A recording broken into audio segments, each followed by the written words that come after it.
Hello friends, welcome all in the ninth part of chapter number 11, three-dimensional geometry from 12th science. Last session ની અંદર આપણે સમતલને related theoretical portion complete કર્યો અને આ સેશનની અંદર આપણે રેખા અને સમતલ વચ્ચેના સંબંધની વાત કરીશું. આજના સેશનની અંદર જે ટોપિક ચાલશે એ તમારી એનસીઈઆરટીની બુકમાં કવર નથી કરેલા, બટ જેડબલઈ પોઈન્ટ ઓફ વ્યૂ તમને આ ટોપિક બહુ કામ લાગશે. સો આપણે એને અત્યારે સાથે કવર કરી લઈએ. બરાબર, બહુ કન્સેપ્ચ્યુઅલ પોઈન્ટ છે, સો ધ્યાનથી સમજજો આખું સેશન. રાઈટ, તો સ્ટાર્ટ કરીએ. સો સેશનની શરૂઆત કરીએ. તો પહેલો ટોપિક જે આપણે લેવાના છે એ લેવાના છે કે રેખા અને સમતલ વચ્ચેનો ખૂણો. રાઈટ, રેખા અને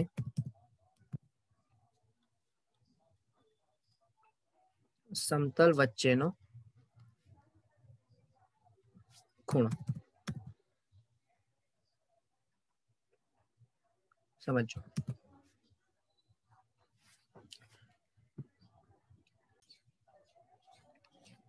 તો સૌથી પહેલા તો ધારી લે કે ભાઈ, ધારો કે રેખા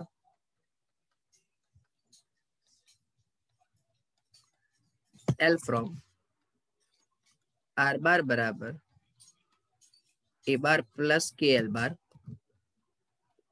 જ્યાં K belongs to R, તથા સમતલ pi from AX plus BY plus CZ બરાબર D, જ્યાં અભિલંબ N bar બરાબર ABC હોય. હવે બહુ ધ્યાનથી સમજો, જે ફિગર આપણે વાત કરવાના છે, બરાબર, કે ધારો કે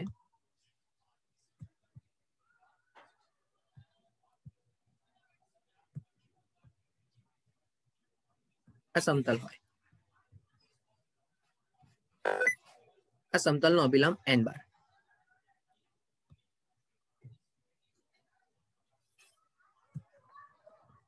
અને આ રેખા, અને અહીંયા કશે સમતલની અક્ષ હોય. સમજો, અહીંયા સમતલનો અભિલંબ N bar, રેખાની દિશા L bar. અહીંયા ક્લિયર ખબર પડશે કે આ જે એંગલ છે તે 90 ડિગ્રી થશે. બરાબર, અને રેખા અને સમતલની અક્ષ વચ્ચેનો ખૂણો અહીંયા કોઈક આલ્ફા હોય. ધ્યાનથી સમજો. પણ હવે અહીંયા થશે શું કે જ્યારે તમે કોઈ પણ ખૂણાની વાત કરવા માંગો છો સદિશની ભાષામાં, તો આપણે અત્યાર સુધીમાં 3 સૂત્ર અલગ અલગ ભણ્યા. એક ભણ્યા cos થીટા બરાબર x બાર ડોટ y બાર ના છેદમાં માન x બાર માન y બાર, જે બે સદિશ વચ્ચેની વાત હતી. પછી આપણે ભણ્યા માનાંકમાં L બાર ડોટ m બાર, કે જેમાં રેખાની દિશા વચ્ચેની વાત હતી. પછી આપણે ભણ્યા માનાંકમાં n1 બાર ડોટ n2 બાર. સમજો, જે સમતલના અભિલંબ વચ્ચેની વાત હતી. તમે જો ધ્યાનથી ઓબ્ઝર્વ કરો ને તો આ 3 સૂત્રની અંદર સદિશના સંદર્ભમાં ખૂણો હતો. તો જ્યારે અહીંયા સમતલનો અક્ષ અને રેખા વચ્ચેનો ખૂણો આલ્ફા બને છે, તો સમતલનો અક્ષ તો કોઈ સદિશના સ્વરૂપમાં આપણી પાસે આવવાનો જ નથી. તો અહીંયા એવા કયા બે સદિશ છે જે દિશા દર્શાવે છે? તો એ છે સમતલનો અભિલંબ અને રેખાની દિશા. તો જો તમને આ ત્રિકોણ દેખાય કે ભાઈ અહીંયા ધારો કે બિંદુ O હોય, અહીંયા ધારો કે A હોય, ને અહીંયા બિંદુ B હોય, તો આ ત્રિકોણ AOB માં 90 ડિગ્રી છે ખૂણો. બરાબર, અહીંયા જે ખૂણો B છે તે આલ્ફા છે. તો L બાર અને N બાર વચ્ચેનો જે ખૂણો, આ જે ખૂણો છે એ થઈ જશે π/2 માઇનસ આલ્ફા. બરાબર, એટલે આલ્ફા આપણા માટે મેઇન કામ કરે છે, જે આપણે શોધવાનો છે. પણ શરત આપણે કઈ વાપરીશું? તો કે શરત વાપરીશું આપણે L બાર અને N બાર ની. બરાબર, તો અહીં જોજો, સમજો, બહુ ધ્યાનથી સમજો. છેલ્લે એંગલ તો તમે આલ્ફા જ શોધશો, તો ધ્યાનથી. તો કે અહીં હું એમ કહી શકું ભાઈ કે cos π/2 માઇનસ આલ્ફા બરાબર માન L બાર ડોટ N બાર અપોન માન L બાર માન N બાર. તો હવે સૌથી અગત્યનું તમને સૂત્ર મળી ગયું, સાઇન આલ્ફા બરાબર L બાર ડોટ N બાર અપોન માન L બાર માન N bar. The most important point. કારણ કે અત્યાર સુધીના કેસમાં જ્યારે બી તમે બે સદિશ વચ્ચે ડોટ લઈને ખૂણો શોધ્યો તે હંમેશા કોસના સંદર્ભમાં હતો, જ્યારે અહીંયા જે ખૂણો શોધ્યો તે સાઇનના સંદર્ભમાં છે, જ્યાં આલ્ફા બિલોંગ્સ ટુ કમ્પલસરી 0 થી લઈને π/2 ની વચ્ચે. હવે થોડું મગજ ખુલ્લું રાખજો ભાઈ, જે ચર્ચા કરવા જઈ રહ્યો છું ત્યાં સૂત્ર પરથી સમજો ધ્યાનથી. જસ્ટ અ મિનિટ, હા, એક પેનની મારે વ્યવસ્થા કરવી પડશે. Just a minute. ઓકે, હવે અહીંયા ધ્યાન સમજો. આ ધારો કે તમારું સમતલ ને આ જે બ્લેક દેખાય છે એ તમારા સમતલનો અભિલંબ છે. આ રેખા છે. અત્યારે તમે આ ઓબ્ઝર્વ કરો તો રેખા જે છે એ સમતલને સમાંતર દેખાય છે. સમજો, આ જે મારો હાથ છે તે સમતલ છે, આ બ્લેક લાઈન જે પેન દેખાય છે તે અભિલંબ છે, ને આ બ્લુ જે છે તે રેખા છે. અત્યારે જો રેખા આ રીતે હોય તો તમે ક્લિયર સમજી શકશો કે રેખા અને સમતલ પરસ્પર સમાંતર છે, બરાબર. પણ જ્યારે તમે રેખા અને સમતલના અભિલંબની વાત કરો તો તમને સમજમાં આવશે કે બંને પરસ્પર કેવા છે? લંબ છે. હા કે ના? પાછું જોજો કે જ્યારે સમતલ આ એનો અભિલંબ અને રેખા, તો સમતલ અને અભિલંબ સમતલ અને રેખા જો સમાંતર હશે તો સમતલનો અભિલંબ અને રેખા પરસ્પર લંબ હશે, બરાબર. એવું જ આ રેખા આ રીતે, તો જ્યારે રેખા સમતલને લંબ હોય ત્યારે સમતલનો અભિલંબ અને રેખા પરસ્પર કેવા છે? સમાંતર છે, રાઈટ. તો જ તમારા સાઇનના સંદર્ભમાં જવાબ મળે ને. સમજો, એટલે શું? તો કે નંબર 1 જોજો, પહેલી ફિગર એકદમ રફ ફિગર જ બનાવું છું, બરાબર. આ સમતલનો અભિલંબ અને આ રેખાની દિશા L બાર, બરાબર છે. તો અહીંયા તમને શું મળ્યું ભાઈ? તો કે રેખા અને સમતલ પરસ્પર એકબીજાને સમાંતર હતા, અને જો રેખા એ સમતલને સમાંતર હતી તો સમતલનો જે અભિલંબ હતો એ રેખાને શું થઈ જશે? લંબ થઈ જશે. તો ઇમ્પ્લાઇઝ, તો અહીં રેખા સમતલને સમાંતર એટલે કે L is parallel to π, બરાબર છે. પરંતુ L બાર પરપેન્ડિક્યુલર N બાર થાય તો implies L bar dot N બાર બરાબર 0 થાય, ઇમ્પ્લાઇઝ સાઇન આલ્ફા બરાબર બી 0 થશે. એનો મિનિંગ કે આલ્ફા બરાબર 0. તો ક્લિયર જ થયું ને ભાઈ કે જ્યારે રેખા અને સમતલ પરસ્પર સમાંતર હશે તો બંને વચ્ચેનો ખૂણો 0 ડિગ્રી. સમજમાં આવે ભાઈ? બીજો કોન્સેપ્ટ નંબર 2 કે સમતલનો અભિલંબ N બાર અને રેખા આ સમતલની અક્ષ. તો હવે અહીંયા ઓબ્ઝર્વ કરો કે જો રેખા એ સમતલને લંબ હશે તો સમતલનો અભિલંબ અને રેખાની દિશા પરસ્પર કેવા રહ્યા? સમરેખ રહ્યા. તો એનો મીનિંગ કે જો રેખા સમતલને લંબ હોય એટલે કે L is perpendicular to π, પરંતુ L બાર ક્રોસ N બાર બરાબર 0 બાર, બરાબર છે.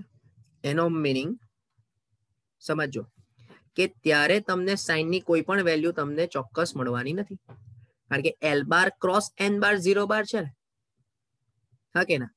બરાબર. એટલે ત્યારે તમારી કિંમત તો કે ભાઈ L બાર બરાબર KN બાર. તો માટે સાઇન આલ્ફાનું જે સૂત્ર તમે મૂકશો એ થશે L બાર ડોટ KL બાર. તમારું જે સૂત્ર છે L બાર ડોટ N બાર, એમાં KN બાર ડોટ N બાર અપોન માન KN બાર માન N બાર. બોલો, ઉપર નીચેથી બધું જ કેન્સલ. તો સાઇન આલ્ફા બરાબર 1 ઇમ્પ્લાઇઝ આલ્ફા બરાબર π/2. જોઈ લો. તો આ જે ખૂણો બને છે તે કેટલાનો બને છે? 90 ડિગ્રીનો બને છે, બરાબર છે. સો હોપ કે આ કન્સેપ્ટ તમારા મગજમાં ક્લિયર થયો હોય કે કેમ જ્યારે તમે રેખા અને સમતલ વચ્ચેના ખૂણાને શોધવાની વાત કરો છો તો તમારે સાઇન આલ્ફા પિક્ચરમાં લેવાનું. બહુ ધ્યાનથી સમજજો, બહુ ડિફરન્ટ વસ્તુ છે, બટ મેં ટ્રાય કરી છે કે તમને પૂરેપૂરા કન્સેપ્ટથી સમજમાં આવી જાય. ઓકે, ચલો સેકન્ડ ટોપિક પર જઈએ. સેકન્ડ ટોપિક મેઇન આના પર જ ડિપેન્ડ કરે છે. સેકન્ડ ટોપિકનું નામ છે રેખા અને સમતલ વચ્ચેનો સંબંધ. રેખા અને સમતલનો છેદ એટલે કે વચ્ચેનો સંબંધ. બહુ ધ્યાનથી સમજો ભાઈ, આપણે બહુ કન્સેપ્ચ્યુઅલ પોઈન્ટની વાત કરીએ છીએ. ધ્યાનથી સમજો. તો કે ભાઈ રેખા L from R bar બરાબર A bar plus KL bar, K belongs to R, તથા સમતલ. હવે બહુ ધ્યાનથી સમજો. હવે હું જે સમતલ પરનું બિંદુ લઈશ ને એને આપણે B બાર કહી દઈએ. તો સમતલ પાઈ from R bar dot N bar બરાબર B bar dot N bar. બહુ ધ્યાનથી, બરાબર. હવે જો મને સમતલ અને રેખાનો સંબંધ જોતો હોય તો મારે આ R બાર ને કરતા બનાવીને આમાં મૂકી દેવાનું. તો હવે રેખાના સમીકરણ પરથી ચલો R બાર ને બદલે A bar plus KL bar dot કરીને N બાર બરાબર B બાર ડોટ N બાર. ચલો એટલે A bar dot N bar plus K L bar dot N બાર બરાબર B બાર ડોટ N બાર.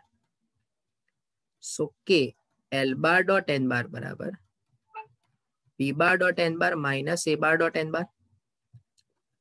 સો K ની કિંમત તમને મળી જશે B bar dot N bar minus A બાર, અથવા તો આપણે આવું લખી શકીએ હવે આમાંથી કે B bar minus A bar dot N bar upon L bar dot N બાર. અને આના પરથી હવે આપણે 3 કેસ વિચારીએ. બહુ ધ્યાનથી સમજો. હા, કે પહેલો કેસ નંબર 1, બહુ ધ્યાનથી, કે L બાર ડોટ N બાર બરાબર 0. ભાઈ ચેક કર, L બાર ડોટ N બાર બરાબર 0 એટલે તું શું બોલેલો? તો L બાર ડોટ M બાર એટલે તું એવું બોલેલો કે જો L બાર ડોટ M બાર બરાબર 0 હોય તો રેખા સમતલને સમાંતર હોય. બરાબર, તો ઇમ્પ્લાઇઝ રેખા અને સમતલ સમાંતર હોય. ઇમ્પ્લાઇઝ રેખા અને સમતલનો છેદ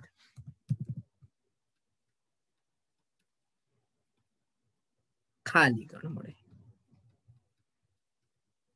એટલે કે રેખા અને સમતલ એકબીજાને ક્યારેય છેદવાના જ નથી.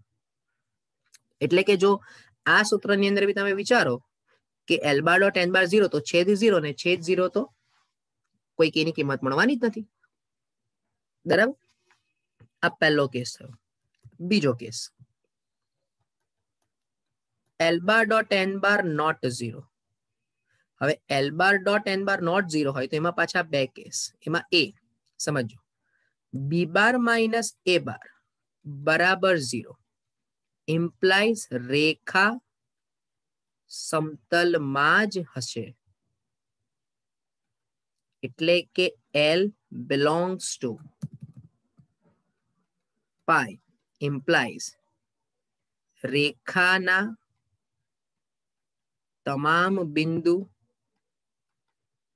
સમતલના બિંદુઓ થાય. ઇમ્પ્લાઇઝ અનંત ઉકેલ મળે. એટલે શું સમજાવું છું તે સમજજો ભાઈ. હા, અહીંયા તમારે એ સમજવાનું કે B બાર શું હતું? તો કે B બાર એ સમતલ પરનું બિંદુ હતું. અહીંયા ધ્યાનથી, સોરી. અચ્છા, આ B બાર જે છે, જો અહીંયા હું બતાવું, આ ધારો કે સમતલ હોય, બરાબર છે, એની અંદર જ રેખા હોય. તો B બાર એટલે કોઈ અન્ય સમતલ પરનું બિંદુ હતું. હવે જો રેખા સમતલમાં જ હશે તો રેખા પરનું બિંદુ એ જ સમતલ પરનું બિંદુ પણ હોઈ શકે. હા કે ના? જો રેખા પરનું બિંદુ એ જ સમતલ પરનું બિંદુ હોઈ શકે. એટલે અત્યારે તમને કન્ફ્યુઝન ઊભી નહીં થાય ને એટલે મેં A બાર અને B બાર સેમ લીધું. બાકી એકચ્યુઅલ થિયરીમાં શું હોય તો કે આને A બાર જ લેવું પડે. સમજો, જો તમે સમજી શકતા હોવ તો ધારો કે હું અહીંયા A બાર જ લઉં, સમજો, બરાબર છે, અને એને નામ આપી દો તમે D. ચાલો ને હું એક સિમ્પલ વેમાં આ રીતે જ લઈ લઉં અને અહીંયા D કહી દઉં એટલે કોઈ કન્ફ્યુઝન ઊભી જ નહીં થાય. ચાલો જોજો, સમજો, બહુ ધ્યાનથી, જસ્ટ મિનિટ, જોજો, અહીંયા આપણે D લઈ લઈએ, અહીંયા પણ D લઈ લઈએ, અહીંયા પણ D લઈ લઈએ, બરાબર છે. તો અહીંયા પણ આપણે D લઈ લઈએ એટલે આવું D minus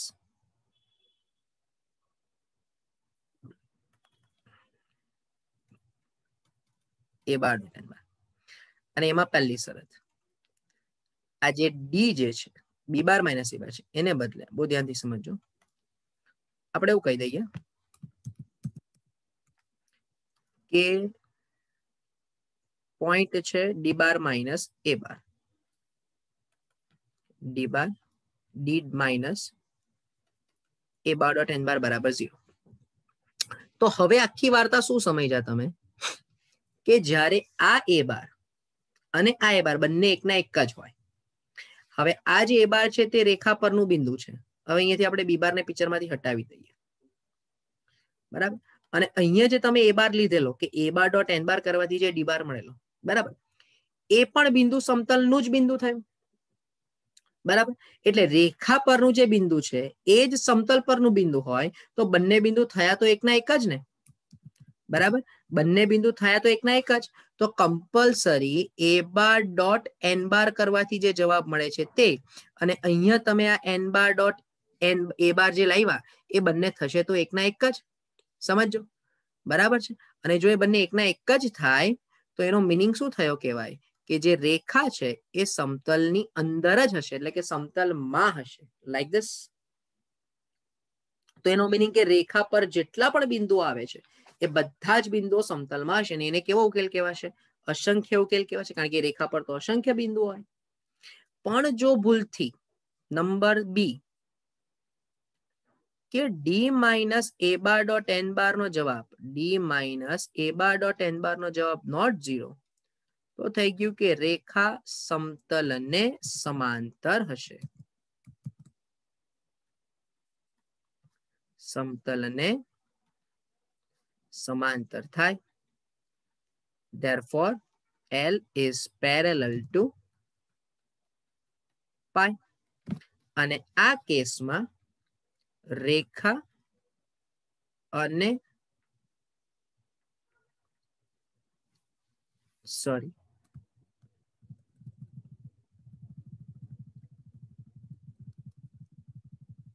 just a minute, તો એનો મીનિંગ થશે કે રેખા સમતલને અનન્ય બિંદુ આગળ છેદે છે.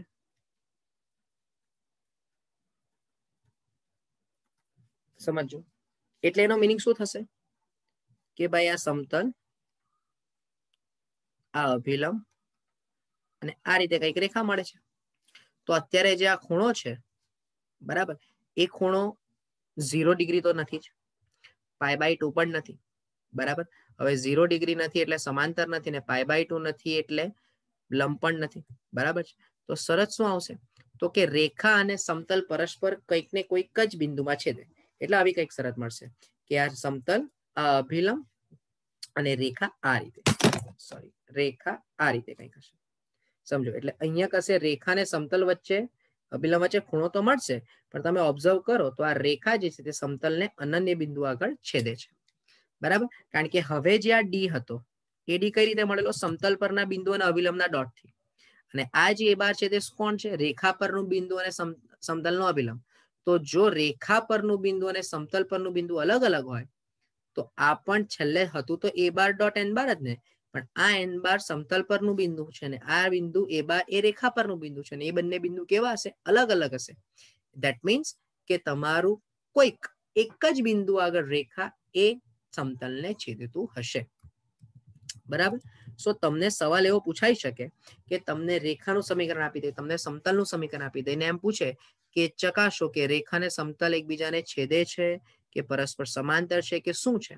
તો તમે સૌથી પહેલું શું કરશો તો કે તમે બંનેના એલ બાર અને એન બાર શોધી લેશો રેખા અને સમતલના. ત્યારબાદ તમારે એલ બાર અને એન બાર નો ડોટ કરવાનો. જો તમને એલ બાર અને એન બાર નો ડોટ 0 મળી જાય છે તો વાર્તા અહીંયા જ પૂરી થઈ ગઈ કે રેખા અને સમતલ પરસ્પર સમાંતર. બરાબર, એટલે ખાલી ગણ. પણ જો ભૂલથી એલ બાર ડોટ એન બાર નો જવાબ નોટ 0 મળે છે તો તમારે જે સમતલના સમીકરણ ધારો કે 2x + 3y + 4z = 5 એના પરથી જે આ ડી મળે છે તે સમતલનો અભિલંબ 2, 3, 4 સાથે રેખા પરના બિંદુનો જે ડોટ લેવાથી જો આ -d = 0 મળે છે ધેટ મીન્સ કે તમને અનંત ઉકેલ મળે છે, અસંખ્ય ઉકેલ મળે છે. બરાબર, અનંત કરતા અસંખ્ય લખવું વધારે બેટર રહેશે ગુજરાતી ભાષાના સંદર્ભમાં. બરાબર છે, અસંખ્ય લખી દઉં છું અહીંયા. અને ત્રીજું કે જો ડોટ નોટ 0 આવે છે અને સાથે સાથે આનો પણ જવાબ નોટ 0 થાય ધેટ મીન્સ કે તમને અનન્ય એટલે માત્ર ને માત્ર રેખા એક જ બિંદુ આગળ સમતલને છેદે છે એમ કહી શકાશે. બરાબર છે. તો ત્યારબાદ નંબર 3 સમજો. અને લાસ્ટ ને ફાઇનલ ટોપિક જે છે એ છે સમતલના છેદમાંથી પસાર થતી રેખાનું સમીકરણ. સમજો. ધારો કે સમતલ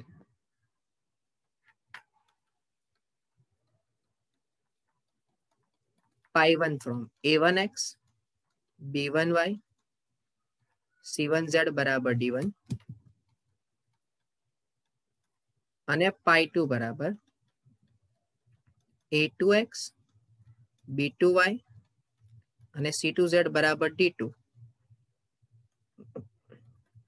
ના છેદમાંથી પસાર થતી રેખાની દિશા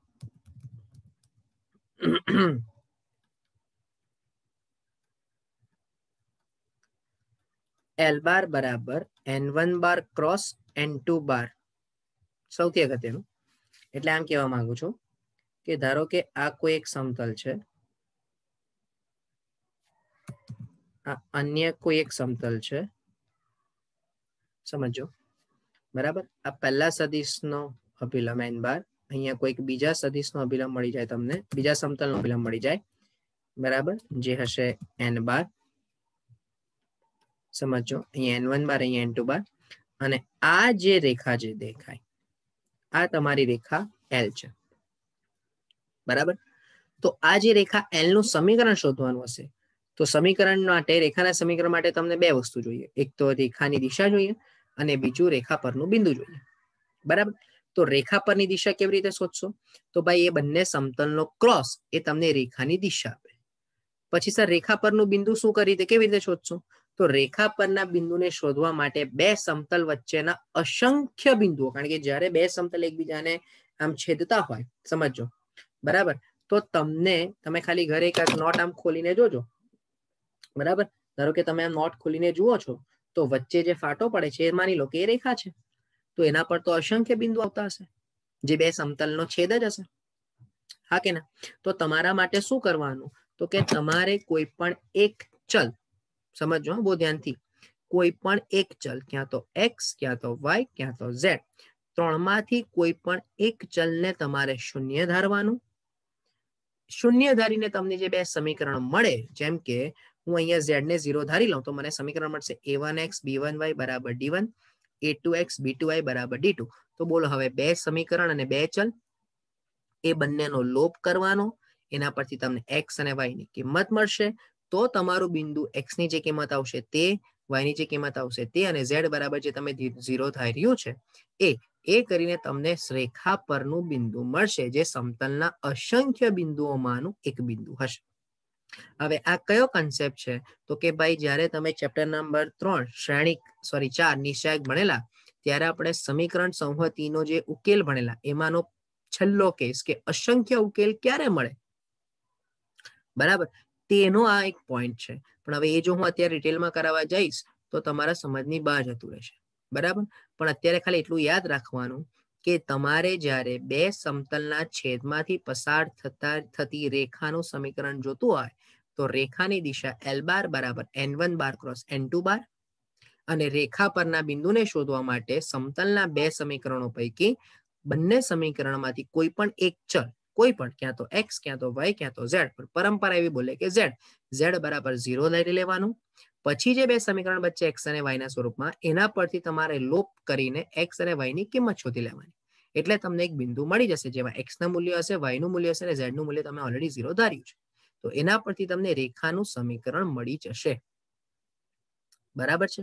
હા, આ અસંખ્ય ઉકેલનો કન્સેપ્ટ સમજવો હોય તો તમે JEE નું ડિટર્મિનન્ટ અને મેટ્રાઇસિસનું સિસ્ટમ ઓફ લિનિયર ઇક્વેશન્સ વાળો ટોપિક તમે જોશો તો તમે આ બહુ ક્લિયરલી સમજી શકશો.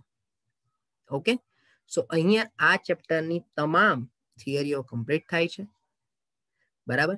નેક્સ્ટ સેશનથી હવે આપણે સ્વાધ્યાયની શરૂઆત કરીશું. હવે આપણા બે સ્વાધ્યાય બાકી છે, એક તો 11.3 અને પ્રકીર્ણ સ્વાધ્યાય. એમાં હવે વચ્ચે કોઈ થિયરી આવશે નહીં. સો સમતલના થિયોરિટિકલ પોઈન્ટના જેટલા પણ સેશન્સ છે, 3 સેશન સમતલના થિયોરિટિકલ પોઈન્ટના છે, એ ત્રણેય સેશનનું રિવિઝન પ્રોપર તમારું થયું હોવું જોઈએ.